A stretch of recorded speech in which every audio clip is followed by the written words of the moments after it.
오늘 부활절 맞아서 부활에 관한 메시지를 함께 증거하기를 원합니다.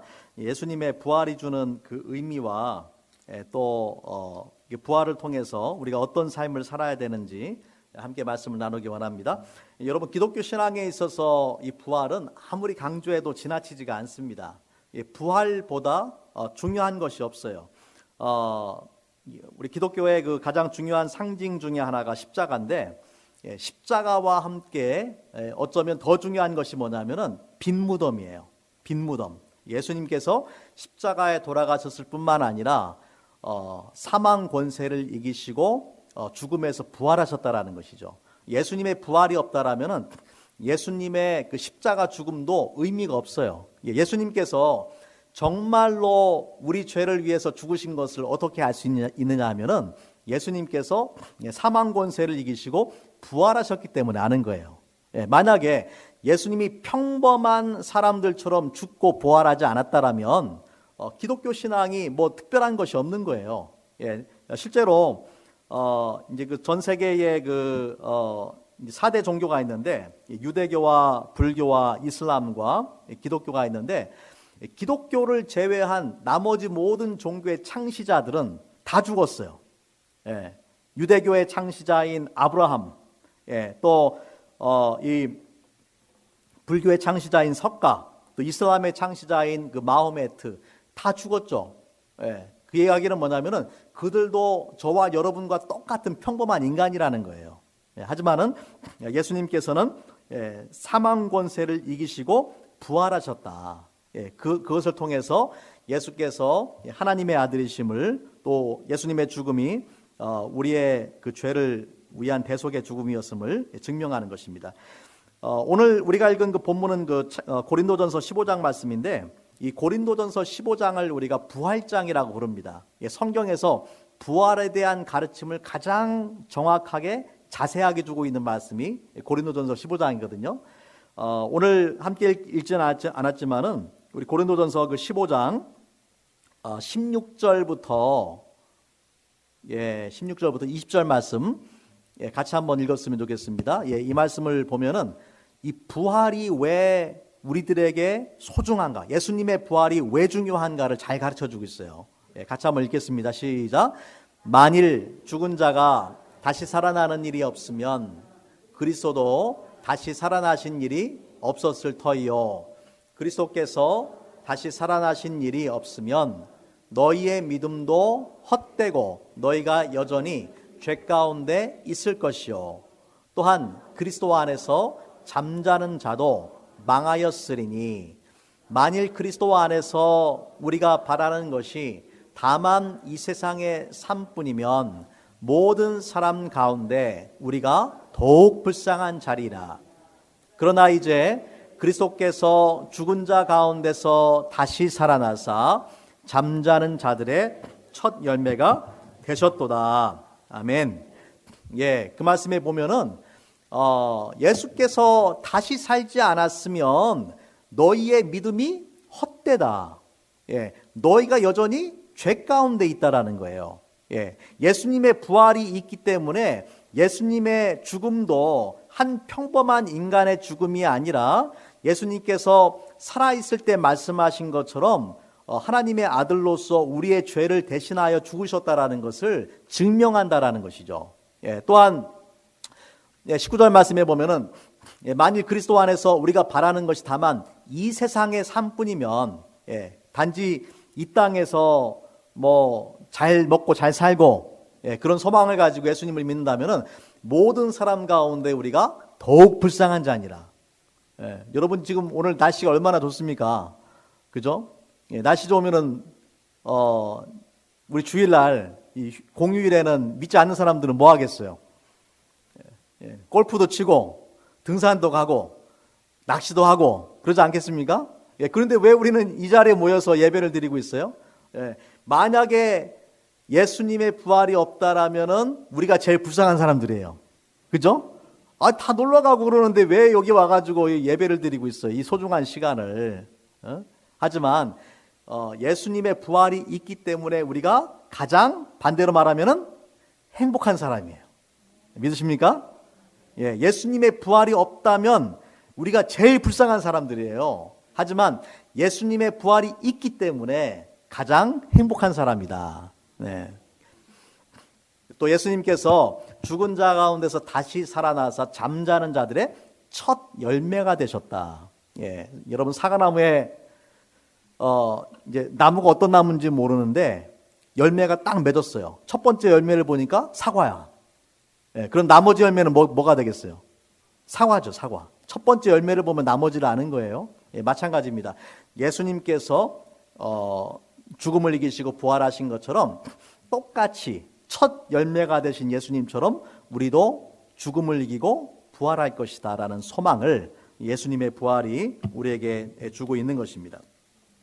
예, 여러분 우리가 인생은 너무나 짧죠. 예, 아무리 수명이 늘어나서 뭐 지금 미국의 평균 그 나이를 보니까 80세가 약간 안 되던데, 예, 그럼에도 불구하고 영원이라는 세월에 비하면은 우리 인생은 너무나 짧은 그런 인생입니다. 하지만 감사하게도 우리 믿는 자들에게는 부활의 소망, 영원한 천국의 소망이 있는 줄로 믿습니다.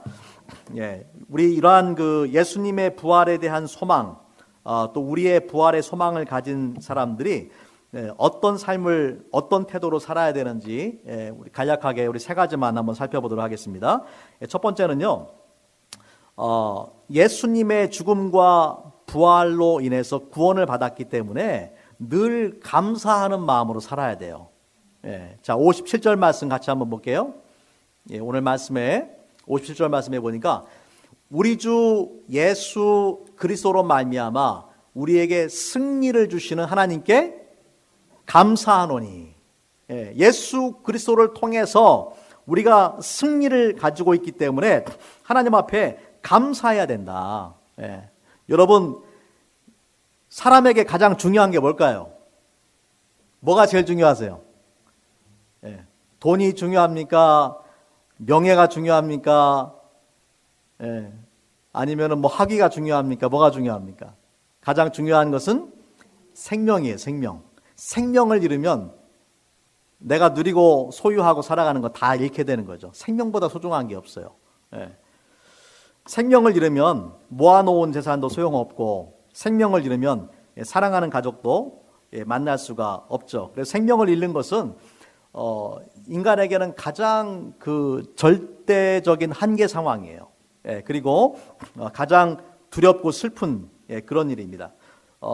하지만은 안타깝게도 불행하게도 이 죽음을, 생명을 잃는 것을 피할 수 있는 사람은 아무도 없다. 예, 어떻게 보면은 죽음만큼 공평한 것도 없는 것 같아요. 모든 사람에게 공평해요. 예, 우리가 사람들이 뭐 부자든 가난하든, 예, 잘생겼든 못생겼든, 예, 또 많이 배웠든 못 배웠든 관계 없습니다. 모든 사람들에게 죽음이라는 것은 너무나 공평해요. 예, 그리고 어떤 면에서는 우리가 태어나는 딱 그 순간부터 우리가 늙어가고 죽어가고 있는 거예요. 예, 아까 제가 영어 설교 때 말했지만은, 우리 뭐 한 3살짜리 아이들한테도 영어로 네가 몇 살이냐 물어볼 때 뭐라고 얘기합니까? How old are you? 그렇게 물어본단 말이에요. How young are you? 그렇게 안 물어보고, 네가 얼마나 젊냐 안 물어보고, 네가 얼마나 늙었냐? How old are you? 그렇게 물어보잖아요. 마찬가지로 우리가 태어나면서부터 어떤 면에서는 죽어가고 있다. 시편 89편 48절 말씀해 보니까 누가 살아서 죽음을 보지 아니하고 자기의 영혼을 수월의 권세에서 건지리까. 아무도 죽음의 권세에서 자기를 건져낼 수 있는 사람은 없다. 스스로 자기를 죽음에서 건져낼 수 있는 사람은 없다라는 거예요. 제가 지금 이 설교를 하고 있는 순간에도 수없이 많은 사람들이 지금 죽어가고 있어요. 한국의 통계를 보니까 1년에 25만 명이 죽더라고요. 전 세계적으로 보면은 1초에 2사람씩 죽습니다. 지금 계속 똑딱하는 사이에 1초에 2사람씩 죽고 1시간마다 6천 명이 죽어요. 그리고 날마다 15만 5천 명이 죽어요. 그리고 1년이면은 5,700만의 사람들이 죽습니다. 예. 지금도 계속 죽어가고 있어요. 예. 여러분이 우리가 아무리 좋은 음식을 먹고 때마다 철마다 보약 먹고 운동을 열심히 해도 여전히 죽습니다. 여전히 죽어요. 아무리 의술이 발달해도 조금 우리의 시간을 연장시킬 수 있을지는 모르겠지만은 여전히 죽습니다. 막스 루카도라는 미국의 목사님이 그런 얘기를 하셨어요. 우리의 영원한 천국에서의 영원한 삶에 비교할 때에 우리 인생이 얼마나 짧으냐면은 우리의 천국에서의 영원한 삶을 포함한 그 라이프 스토리의 책이 있다면 그 책 가운데 첫 번째 챕터, 첫 번째 그 장의 첫 번째 페이지이고 첫 번째 페이지의 첫 번째 라인이고 그 센텐스 문장이고 첫 번째 문장의 첫 번째 단어고 첫 번째 단어의 첫 번째 글자와도 같다. 그렇게 표현했어요.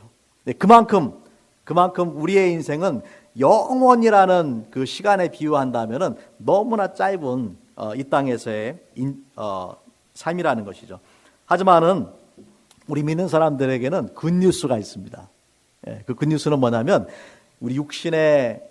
이 땅에서 육신의 삶이 전부가 아니다. 우리한테는 영원한 천국의 소망이 있다라는 것입니다. 오늘 말씀에 누가 우리를 죽음의 공포와 그 두려움에서 벗어나게 할 수 있는지를 분명히 말씀을 하고 있습니다. 사망 권세를 이기신 우리 주 예수님이시죠. 우리에게 승리를 주신다. 무엇에 대한 승리를 주시냐면 55절과 56절 말씀에 보면은 이렇게 말씀을 하죠. 사망아, 너의 승리가 어디 있느냐? 사망아, 내가 쏘는 것이 어디 있느냐? 사망에 쏘는 것은 죄요, 죄의 권능은 율법이라. 여러분, 사망이 모든 사람을 쏘는 거예요. 마치 벌이나 전갈이나 뱀이 쏘는 것처럼 쏘는 거예요. 근데 이런 것들이 쏠 때에 그 속에 뭐가 있냐면은 독이 있어요. 독, 스팅. 그 독이 있는데 쏠 때에 독이 있는데 그게 뭐냐면 죄예요. 죄. 그러니까 우리가 예수님을 믿는다라는 것은 뭐와 같냐면요. 마치 지금 코로나 바이러스로 많은 사람들이 죽어가고 있는데 우리가 그 코로나에 대한 면역을 키우기 위해서 뭘 맞아요? 백신 주사를 맞죠. 백신 주사를 맞아서 이제 바이러스가 와도 그것에 의해서 영향을 받지 않는 거잖아요. 마찬가지입니다. 우리의 그 예수님에 대한 그러한 믿음은 그 죄에 의해서 우리가 더 이상 영향을 받지 않는다라는 것을 의미하는 거예요. 왜냐하면 죄의 삭은 사망이기 때문에 예수님께서 십자가에 죽으신 것은 근본적인 이 죄의 문제를 해결해 주시기 위해서 죽으셨기 때문에 죽음이 우리한테 와도 죽음의 독이 우리한테 더 이상 퍼질 수가 없다라는 것이죠. 57절 말씀에는 우리 주 예수 그리스도로 말미암아 우리에게 승리를 주신다 됐는데 영어 성경을 보세요. 57절 말씀에 보면 그러나라고 되어 있어요. 그러나 우리에게는 우리 믿는 자들에게는 이런 그 죽음을 더 이상 두려워할 그러한 이유가 없다라는 것이죠. 그렇기 때문에 우리에게 이 사망 권세를 이기게 해주신 예수님께 늘 감사해야 됩니다. 인생에 우리가 믿는 자가 된다고 해서 크고 작은 어려움이 없는 건 아니죠. 우리 인생에 어려움이 있지만은 그럼에도 불구하고 늘 감사하시기 바랍니다. 왜냐하면은 우리 인생에 가장 중요한 문제가 해결된 거예요. 우리의 삶에 가장 중요한 문제가 해결됐어요. 죽음의 문제가 해결됐다라는 것, 영원한 천국의 소망을 갖는다라는 것은 가장 중요한 문제가 해결됐기 때문에 이 땅을 살아가면서 어려움을 겪고 또 문제가 있을 수 있지만은 그럼에도 불구하고 우리가 감사할 수 있는 거예요.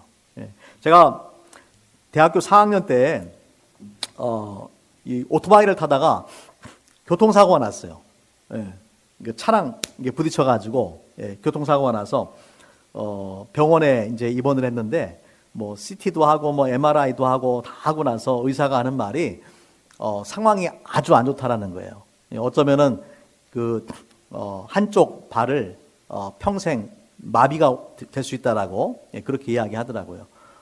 그 당시 이제 제가 기도했던 것은 하나님, 제가 등산을 좋아했거든요. 등산만이라도 할 수 있으면 좋겠습니다. 그렇게 기도를 했는데 감사하게도 하나님께서 나음받게 해주셨어요. 그런데 그때에 얼마나 절망스러운 소식입니까? 지금 뭐 대학도 아직 졸업을 안 했고 결혼도 못 해보고 지금 마비가 되면 어떡합니까? 그죠? 절망스러운 소식인데, 그런 놀랍게도 병상에 누워 있는데 하나님께서 제 마음속에 평강을 주시더라고요. 알 수 없는 평강을 주세요. 그때 제가 제 마음속에 그런 아주 비극적인 상황임에도 불구하고 제 마음속에 평강을 가질 수 있었던 이유는 세 가지였던 것 같아요. 첫 번째는 뭐냐면은 인생은 짧다는 거죠. 인생은 짧다. 두 번째는 하나님께서, 나를 사랑하시는 하나님께서 내 인생에 아주 적극적으로 개입하고 계시구나. 저는 하나님의 주권과 섭리를 믿었어요. 하나님께서 내 인생에 역사하고 계시구나. 그걸 믿었어요. 세 번째는 뭐냐면 천국에서의 영원한 삶입니다. 장애인으로 살아간다라는 것은 불행하게 보일 수 있지만 잠시 불편한 것일 뿐이고 천국에서의 영원한 삶이 기다리고 있기 때문에 절망하거나 낙심할 이유가 없다라는 것이죠. 제 친구가 병문안을 와서 제가 그런 얘기를 했어요. 야, 다리 한쪽이 계속 이제 회복이 안 될 수도 있단다. 그러면서 이제 휠체어 타고 열심히 바스켓볼 연습을 해서 장애인 올림픽, 패럴림픽에 나가야 되겠다. 그랬더니만 이 친구가 깜짝 놀래. 어떻게 지금 이런 상황 속에서 그런 이야기를 하느냐고. 근데 저는 사실이었거든요. 정말로 하나님께서 내 인생을 그렇게 틀어가시면은 그렇게 살아야죠. 낙심하거나 절망할 이유가 없다. 왜냐하면 우리 인생에 가장 궁극적인 문제가 해결되었기 때문입니다. 자, 두 번째로 예수님의 부활의 소망을 가진 사람들은 오늘 말씀의 58절 말씀에 보니까 이렇게 말씀을 합니다. 그러므로 내 사랑하는 형제들아, 견실하며 흔들리지 말아라. 부활의 소망을 가진 사람들은 흔들리면 안 된다. 여러분, 부활에 대한 믿음이 우리 신앙의 기초예요. 그렇기 때문에 이 믿음이 흔들린다라는 것은 신앙 전체가 흔들리는 것과 마찬가지입니다. 예수님의 부활, 또 나의 부활을 믿으시기 바랍니다. 왜 흔들리냐면 견실하지 않기 때문에, 견고하지 않아서. 또 견고하지 않은 이유는 확신이 없어서죠. 우리 마음속에 확신이 없기 때문에. 많은 사람들이 이 신앙생활하면서도 확신이 없는 경우들이 너무 많아요. 그러니까 말로는 믿는다고 할지 모르지만은 이런 비극적인 일이 닥쳤을 때에 실제로 그 사람의 믿음이 드러날 수가 있어요. 누가복음 22장 31절 32절 말씀에 보면은 예수님께서 그 수제자였던 베드로에게 이렇게 경고하십니다. 시몬아, 시몬아, 보라, 사탄이 밀가부르듯 하려고 너희를 청구하였으나 그러나 내가 너를 위하여 내 믿음이 떨어지지 않기를 기도하였느니라. 너는 돌이킨 후에 내 형제를 굳게 하라. 여러분, 오늘날도 마찬가지입니다. 사탄이 우리의 믿음을 흔들려고 온갖 수단과 방법을 다 동원하고 있어요. 믿지 않는 사람들은 믿지 못하게 만들고 믿음이 있는 사람들의 믿음마저도 흔들려고 마귀가 온갖 수단과 방법을 가리지 않고 믿는 자들을 공격하고 있다라는 것입니다. 하지만 감사하게도 예수님께서 이 베드로를 위해서 기도해 주신 것처럼 로마서 8장에 보면은 예수님, 부활하신 예수님께서, 승천하신 예수님께서 저와 여러분을 위해서 하나님 우편에서 기도해 주고 계세요. 우리의 믿음이 흔들리지 않도록. 얼마나 감사한 일입니까? 또 우리는 나 자신의 그 믿음이 흔들리지 않을 뿐만 아니라 다른 형제와 자매들의 믿음을 굳건하게 세워주는 그런 역할을 해야 됩니다. 베드로에게 예수님께서 너는 돌이킨 후에 내 형제를 굳게 하라. 흔들리지 않는 믿음을 갖도록 해줘라. 우리가 교회로 모이는 중요한 이유가 여기 있어요. 예수님 믿는 것 자체는 혼자서도 믿을 수 있지만 우리가 교회로서 믿음의 공동체, 신앙의 공동체로서 함께 신앙생활을 하는 중요한 이유는 뭐냐면은 이 믿음의 길을 가면서 서로를 격려하고 같은 소망, 같은 믿음을 가지고 끝까지 믿음의 경주를 완주하기 위해서 우리가 형제와 자매들이 필요한 것입니다. 서로를 격려하고 곁길로 가지 않도록 또 서로를 위해서 기도하면서 서로의 믿음을 세워주는 것이죠. 자, 마지막으로 오늘 말씀해 보니까 58절의 그 후반부에 보니까 이렇게 말씀을 합니다. 항상 주의 일에 더욱 힘쓰는 자들이 되라. 이는 너희 수고가 주 안에서 헛되지 않은 줄 알미라. 부활에 대한 확신이 있는 사람이라면, 자, 첫 번째 뭐라고 했습니까?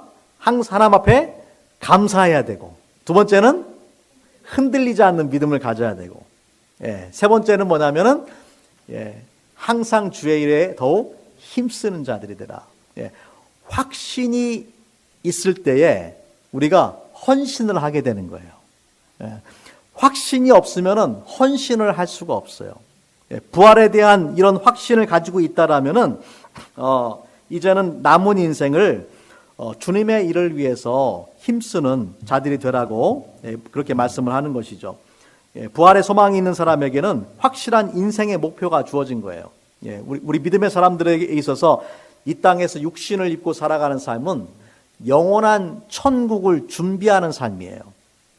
이 땅에서 뭐 80년이 됐든 100년이 됐든 그러한 삶, 짧은 인생은 영원한 천국을 준비하는 삶이다.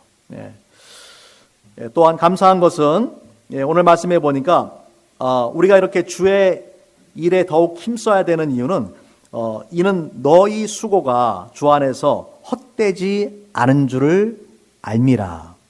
여러분 여기서 수고라는 단어는 열심히 일을 해서 완전히 그 기진맥진한 상태까지 이르는 것을 말합니다.